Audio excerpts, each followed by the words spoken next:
জবে থেকে এই এলিমেন্টটা বিজেপিতে গেছে, একটা নির্বাচনও বিজেপি জেতেনি।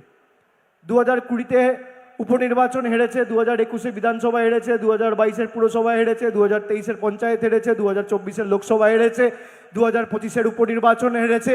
গত এক বছরে 11টা উপনির্বাচন হয়েছে বাংলায়, 11-0 তৃণমূলের পক্ষে হয়েছে, 11টাতেই বিজেপি হেরেছে। কি অবস্থা এদের!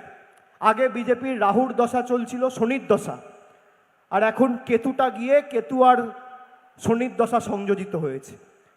জবে থেকে গেছে সব নির্বাচন হেরেছে।